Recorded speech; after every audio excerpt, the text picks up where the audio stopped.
Munculnya tiga kaisar agung berarti kaisar agung dari keluarga Hang dan Sekte Surga Daluo tidak dapat melakukan apapun terhadap kaisar agung dari keluarga He. Begitu mereka kehilangan penindasan terhadap Gunung Kaisar Surgawi, di dunia luar, akan sulit bagi dua kaisar besar dengan level yang sama untuk membunuh satu sama lain kecuali perbedaan kekuatannya terlalu besar. Melihat kaisar agung dari klan He baik-baik saja, semua orang di klan He menghela nafas lega. Ketiga kaisar agung semuanya memandangi bayangan di langit.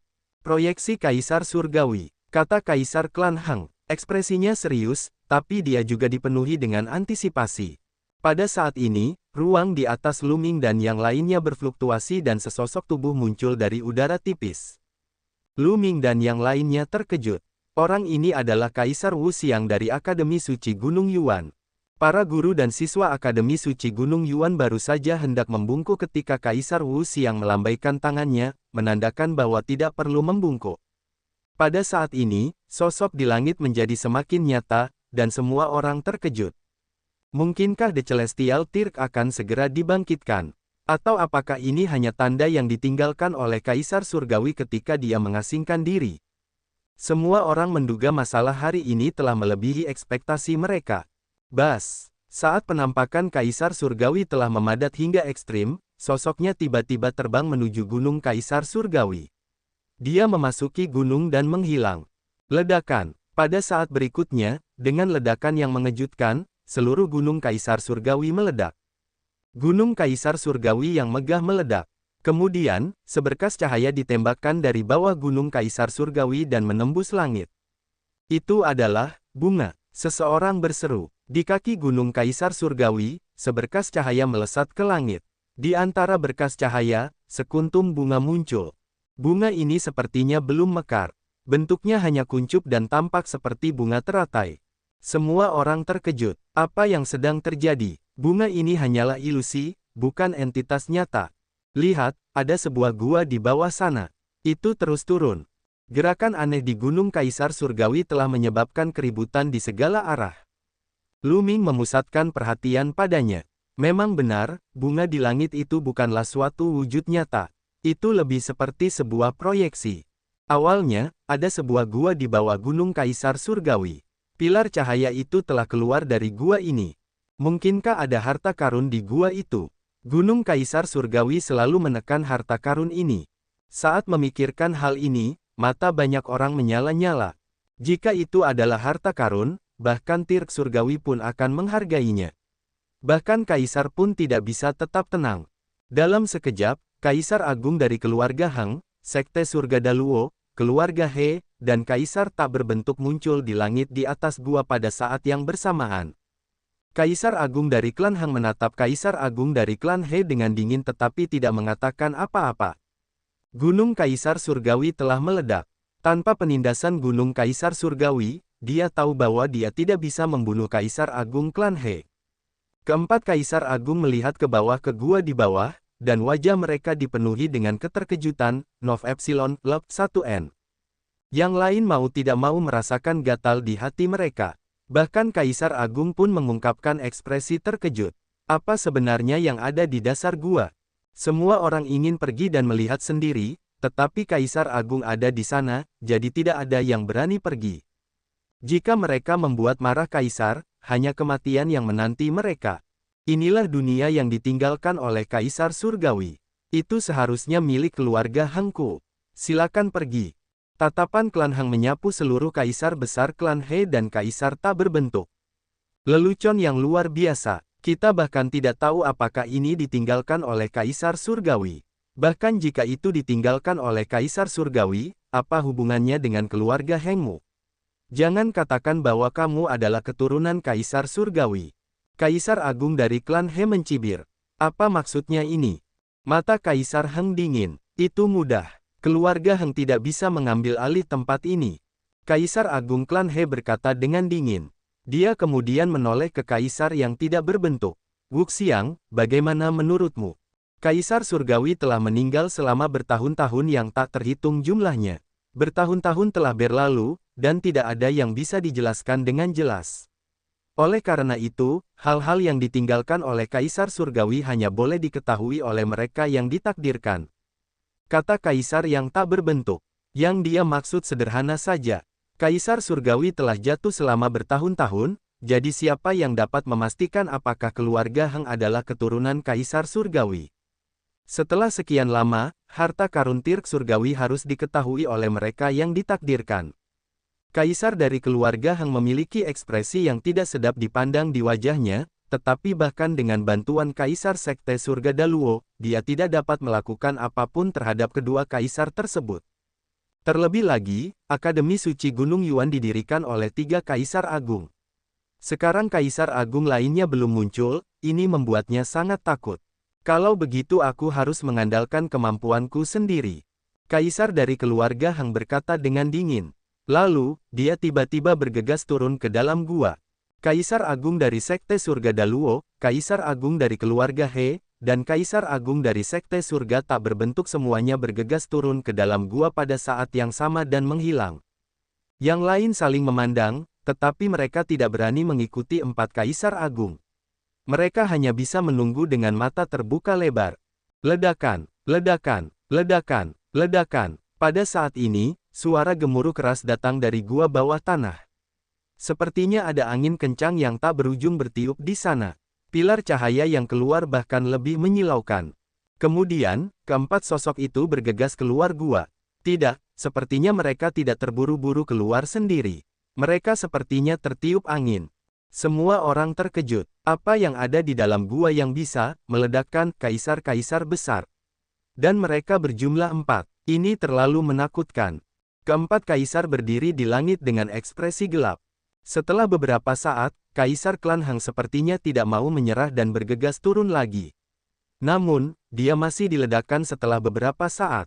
Kamu, turun dan lihat. Kaisar Agung keluarga Hang menunjuk pada seorang ahli kaisar sejati dari keluarga Hang. Kamu, pergilah bersama. Kaisar Agung dari klan He memandangi salah satu kaisar sejati dari klan He, kaisar tak berbentuk, dan memanggil ahli kaisar sejati lainnya dari Akademi Suci Gunung Yuan. 3 kaisar sejati terbang ke depan dan menyerbu ke dalam gua. Namun, tidak lama kemudian, 3 ahli kaisar sejati diledakkan oleh kekuatan seperti 4 kaisar agung sebelumnya. Setelah itu, beberapa kaisar besar menyerukan kekosongan kaisar dari tahta kaisar kecil, tetapi mereka tetap diledakkan. Kemudian, dia memanggil beberapa calon kaisar lagi untuk turun. Tapi kali ini, mereka tidak diledakkan. Sebaliknya, mereka memblokir kekuatan dari bawah. Tampaknya kekuatan di dalam gua akan berubah sesuai dengan budidaya orang yang turun. Semakin kuat budidaya seseorang, semakin kuat kekuatan di dalam gua. Apa yang ada di dalam gua? Mengapa Kaisar Agung begitu menghargainya? Banyak orang yang bertanya-tanya. Yang mulia, sepertinya ada kekuatan di bawah sana yang menghalangi kita. Kita tidak bisa masuk, kata orang yang lebih tua. Seorang calon kaisar dari klan Hang melapor kepada Kaisar Agung. Semua orang mengangkat telinga untuk mendengarkan. Bunga teratai ini memiliki 9 kelopak, dan setiap kelopak melambangkan dunia. Bunga teratai belum mekar, jadi belum waktunya masuk. Kaisar yang tak berbentuk berbicara. Dia tidak menyembunyikan apapun, dan suaranya terdengar jauh dan luas. Hati semua orang bergetar. Mungkinkah ada dunia kecil di bawah gua? Kumpulkan semua pembangkit tenaga listrik di bawah alam bela diri tertinggi di klan Hang. Kaisar Hang memberi perintah lalu pergi. Kaisar Agung klan Hang memberi perintah untuk mengumpulkan semua pembangkit tenaga listrik di bawah ranah Kaisar bela diri di klan Hang dan pergi. Setelah itu, Kaisar Agung klan He juga memberikan perintah yang sama untuk mengumpulkan semua pembangkit tenaga listrik di bawah ranah Kaisar bela diri di klan He. Lalu, dia pun meninggalkan tempat itu. Kemudian, Kaisar yang tidak punya pikiran dan Kaisar Agung dari Sekte Surga Daluo pergi. Ayo pergi dan lihat. Begitu Kaisar Agung pergi, yang lain tidak bisa lagi menahan rasa penasaran mereka dan bergegas ke langit di atas gua. Untuk sesaat, langit dipenuhi sosok yang tak terhitung jumlahnya. Lu Ming dan yang lainnya mengikuti kerumunan dan terbang ke langit untuk melihat ke bawah. Itu, Lu Ming dan yang lainnya terkejut saat melihatnya. Di atas tanah, ada sebuah gua yang sangat besar. Tidak ada yang tahu seberapa dalam kedalamannya. Di dalam gua, Ada cahaya terang menyebar. Di bagian terdalam gua terdapat bunga teratai. Bunga teratai ini masih dalam tahap kuncup dan belum mekar. Setelah diperiksa lebih dekat, terlihat bahwa ia memiliki 9 kelopak. Jelas sekali bahwa teratai di langit adalah proyeksi dari teratai ini. Semua orang tidak bisa tidak memikirkan kata-kata kaisar yang tidak tahu apa-apa. Teratai memiliki 9 kelopak, melambangkan 9 dunia. Teratai belum mekar, jadi dia tidak bisa masuk untuk saat ini. Apakah 9 kelopak bunga teratai itu melambangkan 9 dunia? Apakah ini dunia yang ditinggalkan oleh Kaisar Langit? Imajinasi semua orang menjadi liar. Namun, mereka segera menyadari bahwa hanya mereka yang berada di bawah alam bela diri tertinggi yang bisa masuk. Saya tidak percaya, ada kaisar yang kosong dan bahkan ahli kaisar sejati yang terbang ke dalam gua. Namun, ketika mereka memasuki gua, energi mengerikan sepertinya telah dihasilkan di dalam gua. Semua ahli tingkat kaisar ini diledakkan tanpa kecuali. Hanya pembangkit tenaga listrik di bawah alam bela diri tertinggi yang dapat menstabilkan tubuh mereka. Namun, mereka juga dihadang oleh kekuatan yang kuat ketika mereka mendekati Lotus. Banyak orang yang turun untuk mengujinya, tetapi hasilnya sama. Semua orang tahu bahwa mereka masih harus menunggu. Mereka harus menunggu saat bunga teratai mekar. Lu Ming dan yang lainnya tidak turun untuk menguji air. Kaisar Agung telah berkata bahwa mereka tidak perlu turun. Mereka hanya harus menunggu dengan sabar. Setelah itu, mereka mengikuti para guru Akademi Suci Gunung Yuan dan kembali ke Akademi Suci Gunung Yuan. Setelah itu, berita tentang tempat ini menyebar ke seluruh Gunung Yuan dengan kecepatan yang mengerikan. Kemungkinan besar The Celestial Tirk telah meninggalkan beberapa reruntuhan yang telah mengejutkan banyak orang. Satu demi satu, kekuatan besar turun ke kota Kaisar Surgawi. Kekuatan dari 8 tanah suci lainnya dan beberapa klan kuno juga telah mengirimkan ahli mereka ke sana. Tanah Suci Bulan Kuno, Istana Phoenix, Sekte Gajah Ilahi, Keluarga Wan, Menara Sirius, Klan Gagak Emas, Del. Semua memiliki ahli yang datang, dan mereka semua dipimpin oleh Kaisar Sejati. Mereka membawa banyak ahli di bawah Kaisar Bela Diri, dan kebanyakan dari mereka adalah calon kaisar. Kemungkinan besar ini adalah peninggalan yang ditinggalkan oleh Kaisar Surgawi, dan semua orang ingin bagiannya. Jika ahli tingkat kaisar tidak bisa turun, pilihan terbaik adalah calon kaisar. Seiring berjalannya waktu, semakin banyak seniman bela diri yang kuat tiba di kota Kaisar Surgawi. Seiring berjalannya waktu, bunga teratai perlahan mekar. Sebulan kemudian, ketika bunga teratai akan mekar sempurna, banyak orang berkumpul di area tersebut. Sekilas, tidak diketahui berapa banyak orang di sana. Kebanyakan dari mereka berada di alam suci absolut dan calon kaisar. Enyah, ayo pergi. Teriakan nyaring terdengar saat sekelompok ahli meledak dengan aura yang menakutkan. Kerumunan tidak bisa tidak memberi jalan bagi mereka. Mereka berasal dari klan Hang. Klan Hang telah mengirimkan lebih dari 100 orang, dan pemimpinnya adalah beberapa ahli kaisar sejati. Meski keluarga Hang sombong, banyak orang tidak berani menyuarakan kemarahan mereka. Keluarga Hang adalah kekuatan kaisar yang hebat. Dengan seorang kaisar agung yang memimpin, kekuatan mana yang berani memprovokasi mereka? Keluarga Hang benar-benar sombong. Suara dingin terdengar. Setelah itu, orang-orang dari klan He juga datang. Mereka mengatakan bahwa klan Hang sombong, tetapi mereka tidak berbeda. Kaisar sejati membukakan jalan, dan kerumunan dengan paksa membukakan jalan untuknya. Keluarga Hang dan keluarga He sedang terhunus belati. Kemudian, pusat kekuatan Sekte Surga Daluo juga tiba, diikuti oleh beberapa klan kuno yang kuat. Para guru dari Akademi Suci Gunung Yuan juga telah tiba bersama sekelompok pemuda jenius. Ya, mendesis. Tiba-tiba, ruang di dekat gua itu robek. Beberapa sosok muncul, memancarkan aura menakutkan. Itu adalah aura seorang kaisar agung. Semua orang tidak bisa menahan diri untuk mundur. Semua kaisar memandangi teratai di bawah. Setengah hari kemudian, bunga teratai akhirnya mekar sempurna. Turun, kata kaisar dari keluarga Hang, Nov Epsilon, Lab 1N. Pembangkit tenaga listrik keluarga Hang segera bergegas turun ke dalam gua. Tentu saja, mereka semua berada di bawah ranah kaisar bela diri. Kebanyakan dari mereka adalah calon kaisar dan orang suci yang mutlak. Kemudian, pembangkit tenaga listrik keluarga He dan Sekte Surga Daluo juga bergegas ke dalam gua.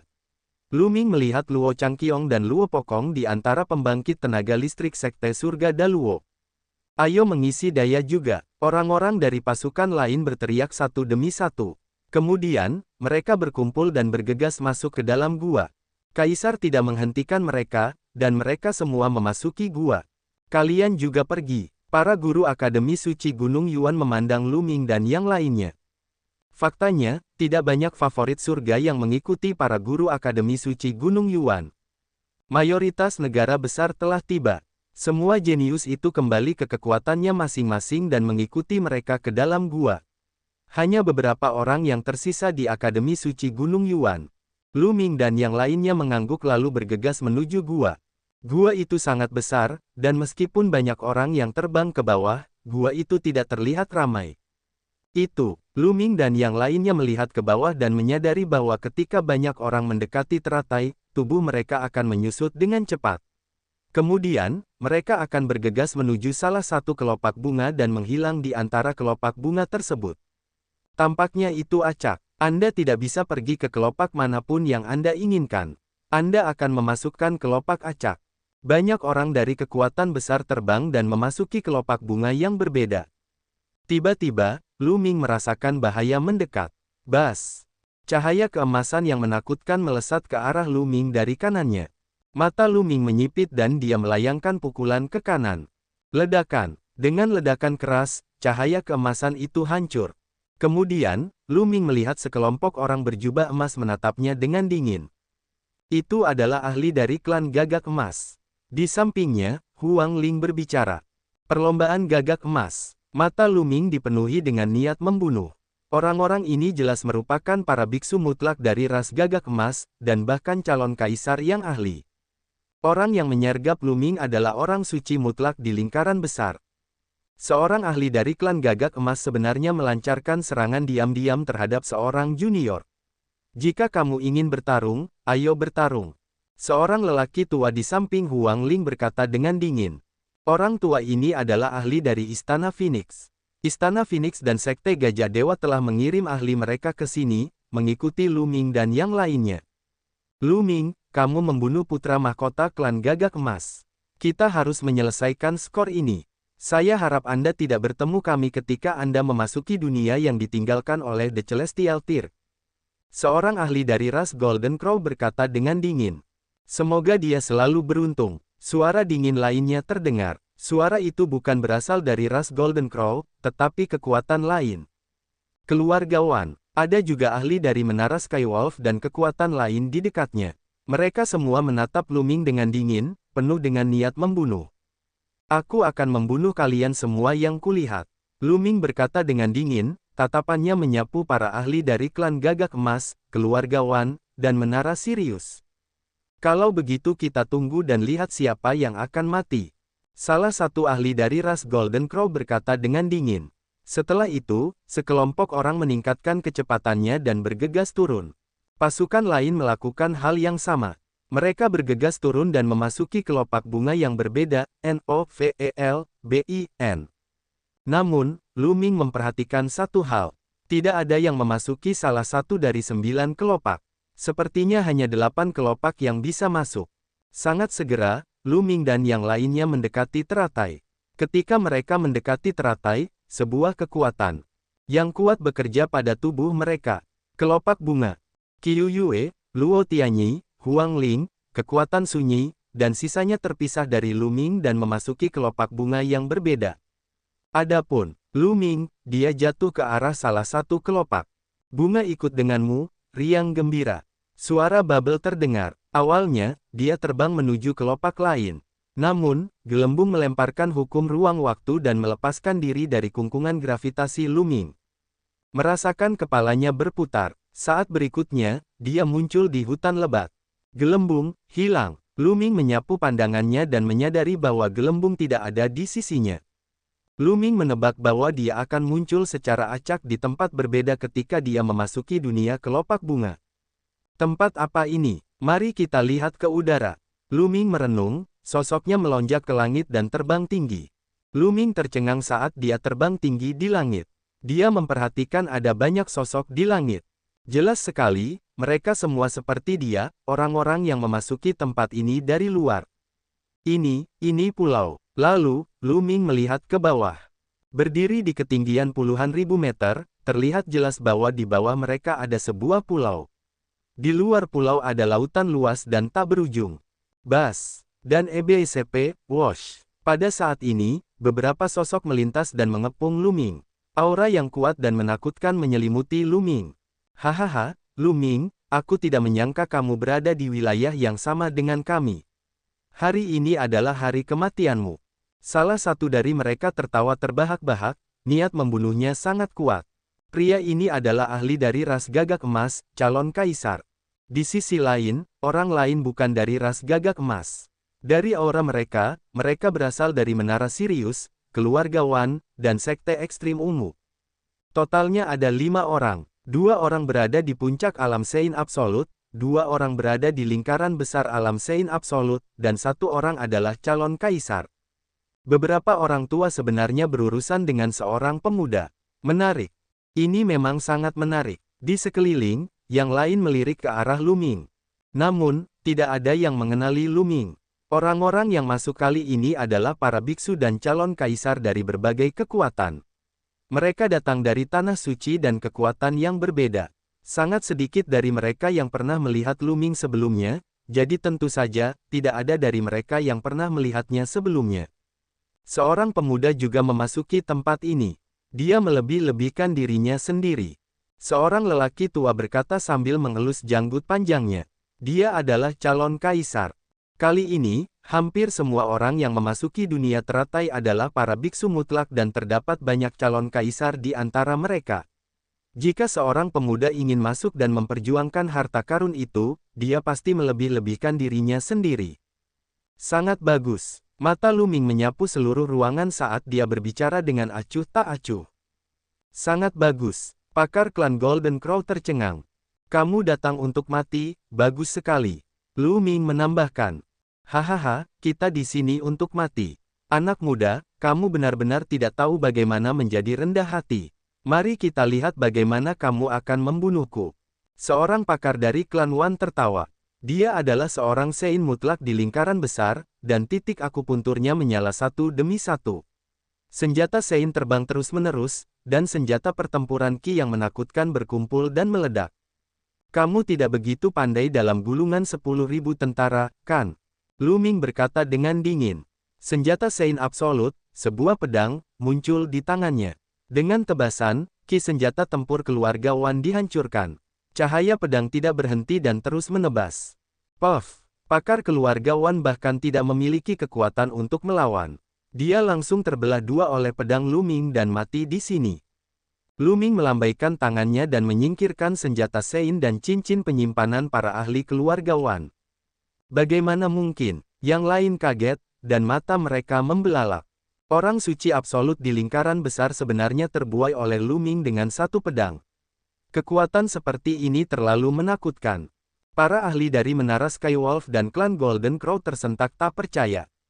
Itu hanya terjadi sebentar, tetapi Lu Ming sudah mampu membunuh seseorang dalam kesempurnaan Sein yang mutlak. Tingkat kemajuan ini terlalu mengejutkan. Orang-orang dari kekuatan lain juga tercengang. Dia masih sangat muda dan memiliki kekuatan tempur yang luar biasa. Siapa dia? Mungkinkah dia seorang jenius tertinggi dari Akademi Suci Gunung Yuan? Orang itu berdiskusi dan tidak lagi berani meremehkan Lu Ming. Ayo bergabung dan bunuh dia. Menyerang, teriak kultivator suku gagak emas. Sungai hukum muncul di tubuhnya, menyatu menjadi serangan mengerikan yang menyerang Lu Ming. Pada saat yang sama, beberapa orang lainnya juga melancarkan serangan terhadap Lu Ming. Pedang tempur di tangan Lu Ming terbang dan berubah menjadi cahaya pedang penghancur, membunuh segalanya. Puff! Kilatan pedang Lu Ming menembus kepala seorang ahli puncak Sein Absolut. Kemudian, Lu Ming mengaktifkan seni surgawi penekan penjara dan terus-menerus melancarkan pukulan. Prasasti penekan penjara ilusi muncul dan menekan kerumunan. Dua orang suci absolut yang tersisa tidak dapat melawan sama sekali di bawah tekanan prasasti penekan penjara. Tubuh mereka terkoyak. Hanya calon kaisar yang bisa menolaknya. Ledakan, ledakan. Calon kaisar dari ras gagak emas, sungai hukum berubah menjadi nyala api yang mengerikan. Beberapa matahari muncul dan bertabrakan dengan bayangan prasasti penekan penjara, hingga menghancurkannya. Namun, tubuhnya juga gemetar hebat dan dia terus mundur. Matanya dipenuhi dengan keterkejutan. Dia adalah calon kaisar yang telah memahami hukum dengan sempurna dan membentuk sungai hukum. Dia satu langkah menuju ranah kaisar bela diri. Dengan tingkat kultivasinya, bukan saja dia tidak menekan Lu Ming, tetapi beberapa tabrakan barusan membuatnya merasa bahwa sungai hukumnya akan segera dilanggar. Bagaimana kekuatan tempur bajingan kecil ini bisa begitu kuat? Kaisar. Semu Jinwu menarik napas dalam-dalam dan tiba-tiba berbalik untuk berlari. Dia punya perasaan jika dia terus bertarung, dia akan mati. Di sini. Apakah kamu pikir kamu bisa pergi sekarang? Jari kesengsaraan primal chaos. Suara dingin Lu Ming terdengar. Dia mengulurkan tangan dan menunjuk ke kehampaan. Jauh di atas langit, angin dan awan berkumpul dan sebuah jari besar terbentuk, menekan kaisar gagak emas. Calon kaisar dari ras gagak emas menjerit panjang dan berubah menjadi wujud aslinya. Sayapnya lebarnya ratusan meter. Sungai hukum mengelilinginya, dan dia melancarkan serangan terkuatnya ke jari kekacauan kesengsaraan. Ledakan. Setelah ledakan hebat, Kaisar Semu Jinwu mengerang dan tubuhnya terlempar ke pulau seperti bola meriam. Kaisar Kuasi Jinwu diledakkan keluar pulau oleh jari kesengsaraan Lu Ming yang kacau. Tubuhnya yang besar menciptakan lubang besar yang lebarnya ribuan meter. Bas! Pada saat berikutnya, gagak emas Kaisar Semu bergegas ke langit, mencoba melarikan diri. Saat ini, dia gemetar ketakutan. Dia menyadari bahwa dia bukan tandingan Lu Ming. Serangan tadi telah menembus sungai hukumnya, menyebabkan dia terluka parah. Kekuatan hidup seorang calon kaisar sungguh ulet. Namun, dia harus mati hari ini. Lu Ming berkata dengan dingin. Dia bergegas keluar seperti kilat dan mengejar kaisar gagak emas semu. Basis kultivasi Lu Ming saat ini telah mencapai penguasaan yang lebih besar dari orang suci absolut. Saat dia menguasai jari yang kacau, kekuatan tempurnya menjadi semakin kuat. Dia mengira dia bisa dengan mudah membunuh calon kaisar dengan kekuatan tempurnya, tapi sepertinya itu tidak semudah itu. Kekuatan pertempuran calon kaisar lebih kuat dari yang dia bayangkan. Namun, itu hanya membutuhkan sedikit usaha. Kecepatan Lu Ming sangat mencengangkan saat dia mendekati Kaisar Kuasi Jinwu dengan kecepatan ekstrim. Jari kacau. Ketika dia berada dalam jarak tertentu, Lu Ming melemparkan jari malapetaka lagi. Jari raksasa kekacauan, seperti jari dewa, ditekan dari langit. Itu adalah pemandangan yang mengejutkan. Kaisar Kuasi Jinwu seperti seekor lalat, tidak mampu bersembunyi dari jari kekacauan. Dia hanya bisa melawan dengan sekuat tenaga. Namun, jari kesengsaraan primal chaos telah jatuh. Dia menjerit kesakitan dan terlempar keluar pulau lagi. Langit dipenuhi bulu gagak emas. Kali ini, Lu Ming tidak akan membiarkan lawannya lolos. Dia muncul di langit di atas gagak emas Kaisar Semu dengan tombak senjata suci terhebat di tangannya. Dia menukik ke bawah dan menyerbu menuju kuasi Kaisar gagak emas. Kaisar Semu Jinwu berjuang mati-matian, tetapi hasilnya sudah ditentukan. Puff! Tombak panjang itu menembus kepala Kaisar Jinwu dan menghancurkan jiwanya. Calon kaisar dibunuh oleh Lu Ming. Ke segala arah, mata semua orang tampak serius. Ini adalah iblis yang bahkan bisa membunuh calon kaisar. Itu terlalu mengejutkan. Dia menggunakan hukum kekacauan. Aku tahu siapa dia. Dia adalah Lu Ming, putra kekacauan. Seseorang berseru saat dia mengenali Lu Ming. Itu dia. Saya mendengar bahwa dia adalah karakter yang menimbulkan badai di Akademi Suci Gunung Yuan. Dia mencabut pedang Kaisar Surgawi dan menyatukan berbagai raja untuk berperang melawan Sungai Hengsing. Setelah itu, dia mendirikan aliansi naga di Akademi Suci Gunung Yuan. Jadi itu dia. Tidak heran dia memiliki kekuatan bertarung yang kuat. Serangkaian suara terkejut terdengar. Meskipun sebagian besar orang belum pernah melihat Lu Ming sebelumnya, banyak dari mereka yang pernah mendengar namanya. Akademi Suci Gunung Yuan mengumpulkan para jenius terkuat dari seluruh Gunung Yuan dan menarik perhatian banyak orang. Beberapa jenius yang kuat di sana juga diperhatikan oleh banyak kekuatan. Lagi pula, jika para jenius ini tidak mati, mereka pasti akan menjadi penguasa Gunung Yuan di masa depan. Lu Ming menyingkirkan cincin penyimpanan Kaisar Semu Jinwu dan yang lainnya dan terus terbang di atas pulau. Yang lain juga mengumpulkan emosi mereka dan mulai mengamati sekeliling. Luas pulau itu tidaklah kecil. Namun, tidak butuh waktu lama bagi Lu Ming untuk menyelesaikan turnya. Setelah terbang satu putaran, Lu Ming tidak bertemu dengan wajah yang dikenalnya. Tampaknya hanya sebagian kecil dari orang-orang yang memasuki dunia kelopak bunga yang muncul di pulau ini. Yang lain seharusnya ada di tempat lain. Lu Ming merenung. Lu Ming menemukan bahwa tidak ada seorang pun yang tinggal di pulau itu. Itu dipenuhi dengan hutan lebat dan beberapa binatang iblis lemah. Sepertinya jika aku ingin mengetahui situasi dunia ini, aku harus meninggalkan tempat ini terlebih dahulu. Aku ingin tahu apakah ada orang yang hidup di dunia ini. Imajinasi Lu Ming menjadi liar. Kemudian, dia terbang ke kejauhan dan menuju lautan luas. Dunia teratai disegel di bawah gunung Kaisar Surgawi. Itu harus berhubungan dengan Kaisar Surgawi. Jika dia bisa mendapatkan beberapa harta yang ditinggalkan oleh Kaisar Surgawi, itu pasti akan menjadi kesempatan yang tak tertandingi. Novelbin. Orang-orang lainnya berjalan mengelilingi pulau dan pergi satu demi satu, terbang menuju lautan tak terbatas. Lu Ming berubah menjadi sinar ringan dan melaju melintasi laut dengan kecepatan yang mencengangkan. Selama periode ini, dia melihat binatang laut besar di laut. Namun, kebanyakan dari mereka tidak memiliki budidaya yang tinggi. Binatang laut terkuat yang pernah dia lihat hanya ada di alam suci yang cerah. Dia tidak tahu apakah Lu Ming beruntung atau apa, tapi dia tidak melihat pulau berikutnya saat dia terbang. Dunia ini lebih besar dari yang dibayangkan Lu Ming telah terbang selama 7 hari telah terbang. Pada saat ini, mata Lu Ming berbinar. Dari kejauhan, pulau ini sangat megah dan luas.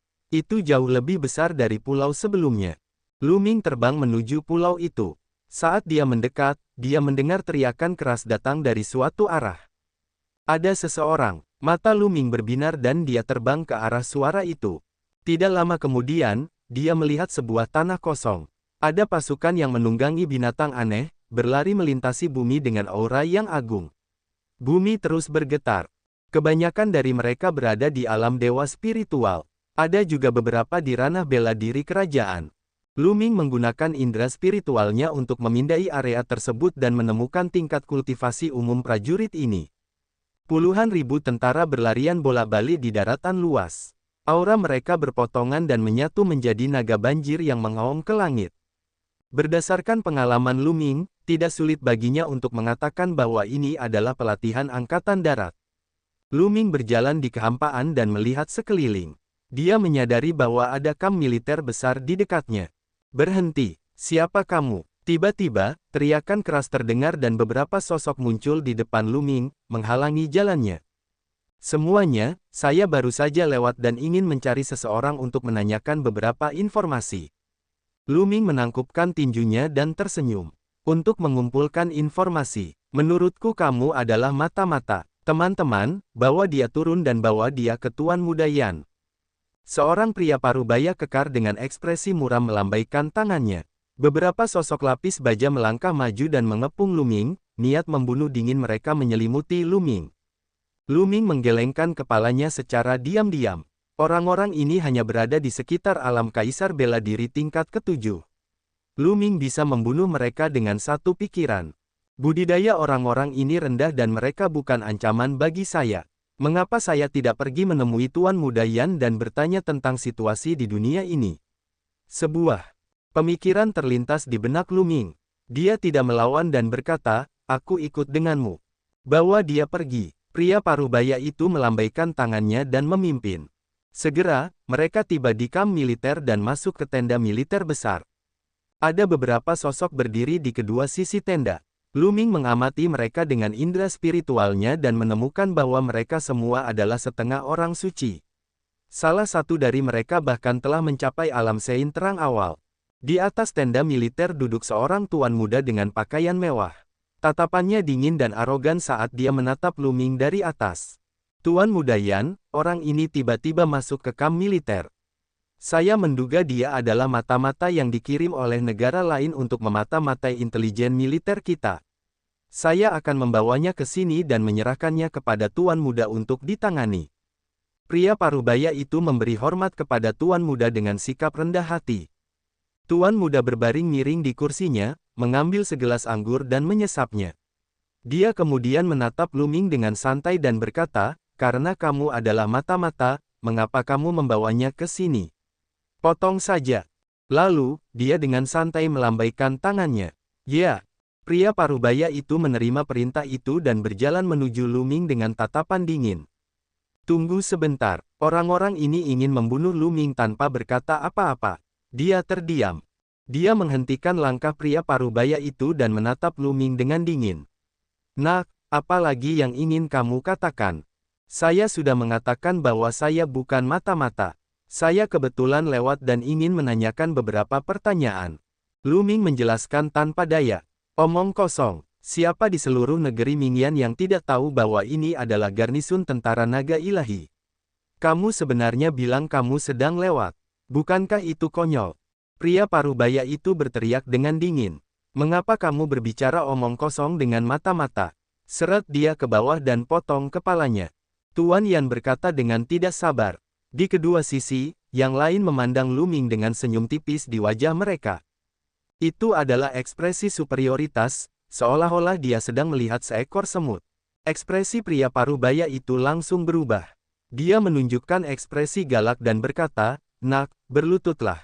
Dia maju selangkah dan muncul di samping Lu Ming. Cakarnya seperti cakar elang saat dia mencoba meraih bahu Lu Ming. Lu Ming tidak mengelak. Dia berdiri di sana tanpa bergerak. Cakar pria parubaya itu mendarat tepat di bahu Lu Ming. Energi agung meledak dan melonjak ke tubuh Lu Ming, mencoba membuat Lu Ming berlutut. Namun, Lu Ming tidak bergerak. Bahkan ekspresinya pun tidak berubah. Ekspresi pria parubaya itu berubah. Dia merasa seolah-olah cakarnya mencengkeram sepotong logam. "Berlutut." Pria parubaya itu meraung. Rambut panjangnya berkibar tertiup angin dan pakaiannya menggembung. Dia mengedarkan budidaya alam bela diri kerajaan LV9 secara maksimal dan sejumlah besar kekuatan terus meledak ke tubuh Lu Ming. Namun, Lu Ming masih berdiri di sana, tidak bergerak. Di mata Lu Ming, alam bela diri kerajaan LV9 tidak berbeda dengan orang biasa yang tidak tahu cara berkultivasi. Bahkan jika Lu Ming berdiri diam dan membiarkan pihak lain membunuhnya, pihak lain tidak akan bisa menyentuh sehelai rambut pun di tubuhnya. Di atas tenda, Tuan Muda Yan berhenti minum dan menatap Lu Ming dengan heran. Beberapa orang di kedua sisi tenda juga memandang Lu Ming dengan heran.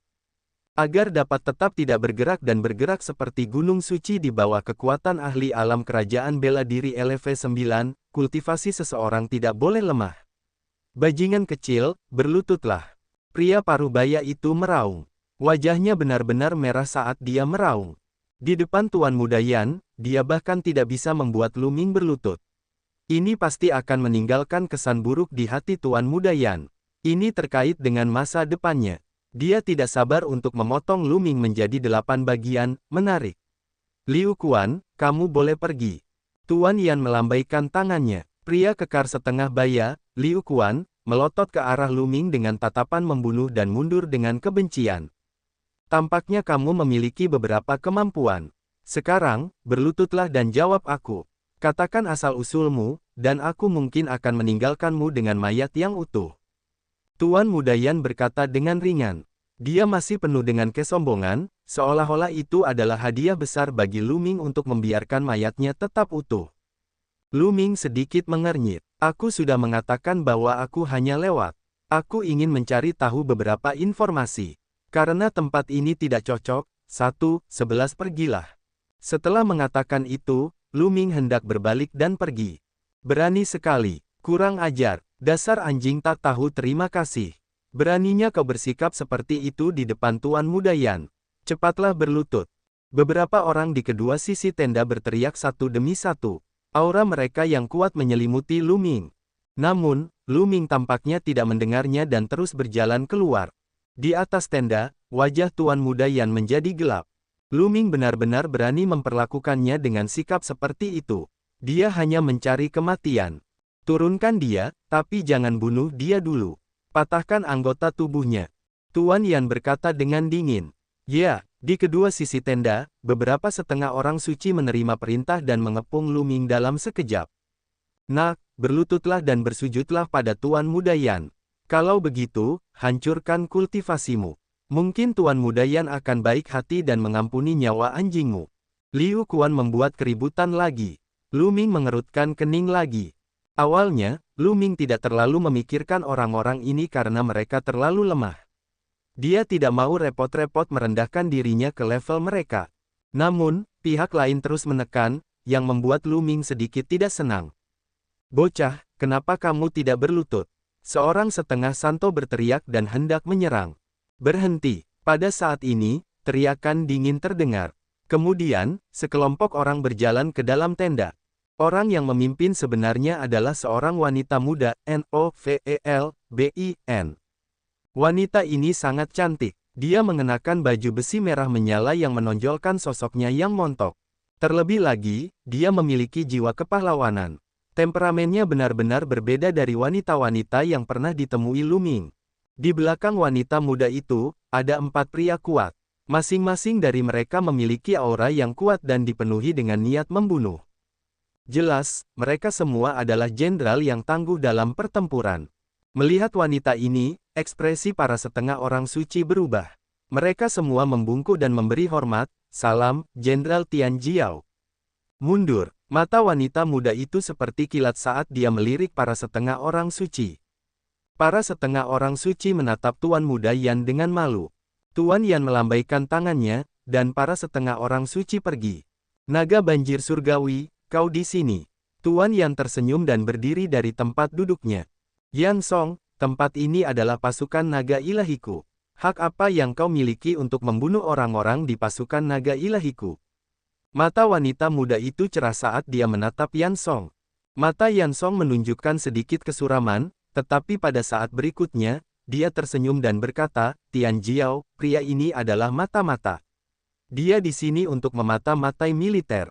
Aku tidak memberi tahu Anda, dan aku berencana untuk menyeretnya keluar dan membunuhnya.